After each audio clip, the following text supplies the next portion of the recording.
warahmatullahi wabarakatuh. Annyeonghaseyo. Konnichiwa. Ni hao. Sawadika. Udah, kebanyakan tau nggak sih? Apaan sih?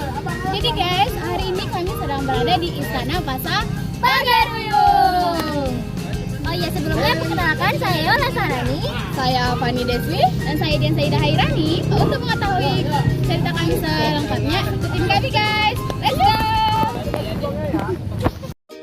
Istana Pagaruyung atau yang bernama resmi Rumah Gadang Istana Bahasa Pagaruyung merupakan salah satu istana kerajaan di masa lampau yang masih bisa dinikmati di masa kini. Di masa lalu, istana ini menjadi tempat kediaman sekaligus pusat pemerintahan Raja-Raja Minangkabau dari Kerajaan Pagaruyung. Perjalanan kerajaan ini cukup panjang dan melalui dua fase keagamaan, yaitu Buddha dan Islam. Kerajaan Pagaruyung diyakini berdiri pada tahun 1347 dengan raja pertamanya bernama Adityawarman. Meski demikian, hal ini masih menjadi perdebatan di kalangan peneliti.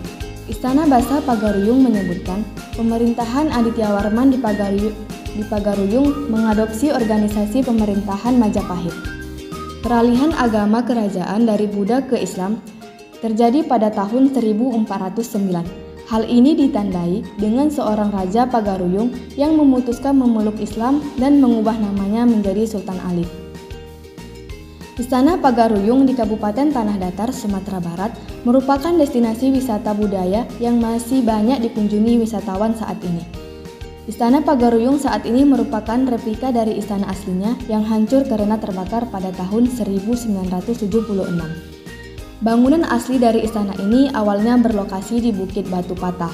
Setelah insiden tahun 1804, istana ini didirikan kembali tetapi terbakar habis pada tahun 1966.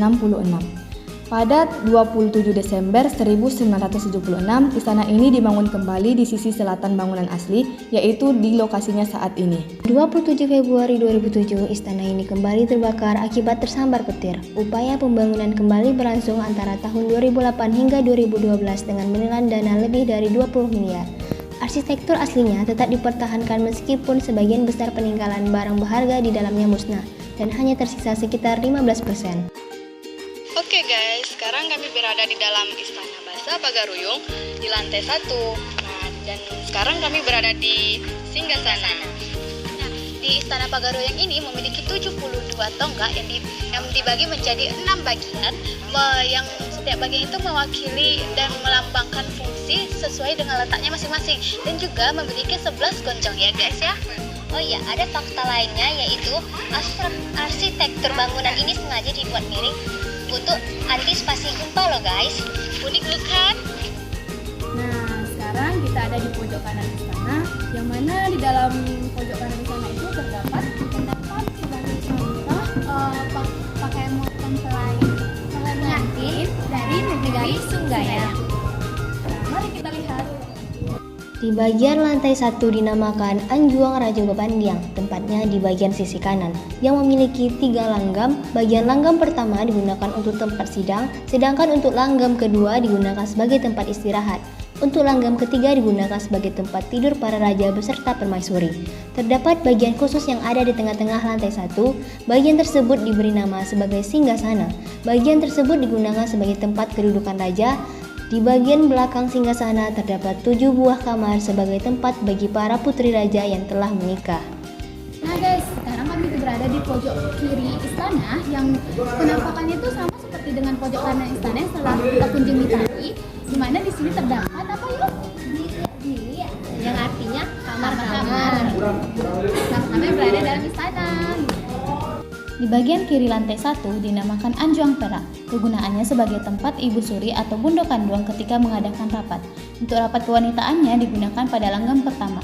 Pada langgam kedua digunakan untuk tempat beristirahat. Dan pada langgam ketiga digunakan sebagai tempat tidur. Sekarang kita akan naik ke lantai 2. Apa aja sih yang ada di lantai 2? Kalian penasaran nggak? Ya, penasaran dong. Ayo, let's go. Untuk menaiki lantai 2, kita akan melewati tangga kayu dengan suara deritan yang cukup keras ketika diinjak. Pengunjung harus berhati-hati ketika melewati tangga. Oke guys, sekarang kami berada di lantai 2. Di lantai 2 ini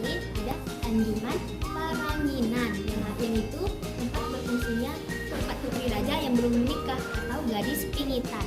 Oke guys, mari kita tunjukkan di Anjung Paranginan. Let's go.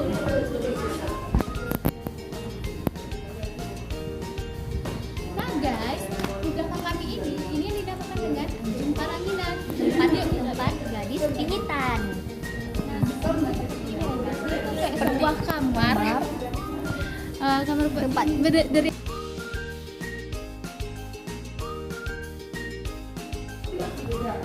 seperti kita nih ya boleh menikah ini seandainya kita jadi putri raja kita katanya Anjung Paranginan. Suasana di lantai 2 cukup memanjang dan lapang, namun lebih kecil daripada lantai 1. Di lantai 2 tidak terlalu banyak barang-barang ataupun piranti. Dari lantai 2 kita dapat melihat sebuah bangunan kecil yang bernama Rangkiang, adalah tempat penyimpanan atau lumbung atau kapuak bagi masyarakat Minangkabau pada zaman dulu. Rangkiang dibangun menyerupai bentuk rumah gadang dengan atap bergonjong dengan lantai yang ditinggikan dari permukaan tanah. Dindingnya terbuat dari ancaman bambu tanpa pintu dan jendela. Nah, sekarang menuju ke lantai 3 yang dimana memiliki ukuran yang lebih kecil dan dilengkapi dengan satu meja bundar beserta 3 kursi antik. Nah guys, sekarang kita telah berada di lantai 3 nih yang dinamakan dengan Mahligai. Kenapa dinamakan dengan Mahligai? Karena dulunya itu dia berfungsi sebagai tempat penyimpanan alat-alat ini guys, mahkota, keris, Yang disimpan di dalam peti yang bernama Aluang Bunian. Nah, ruangan ini juga memiliki space yang lebih kecil ya guys daripada lantai sebelumnya. Karena apa? Ini juga berfungsi sebagai tempat bersemedinya raja dan untuk meninjau jika terjadinya sebuah peperangan. Terakhir kita menuju ke bagian dapur. Seperti yang telah kita ketahui, dapur berfungsi sebagai tempat untuk memasak dan di dapur ini terdapat replika alat-alat masak yang digunakan dahulunya.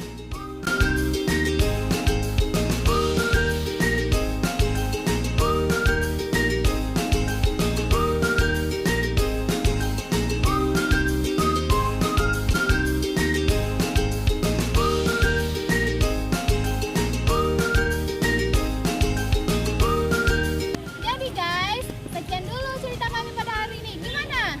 Seru nggak? Seru dong, masa enggak? Jadi guys, tungguin ya cerita-cerita kami di selanjutnya. Bye bye. See you.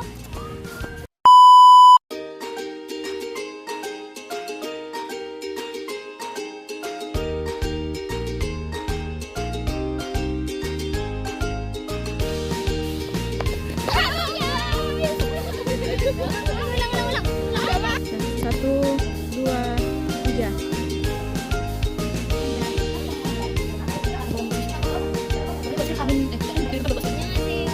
Orang ini lagi preparing guys, ngapain opening.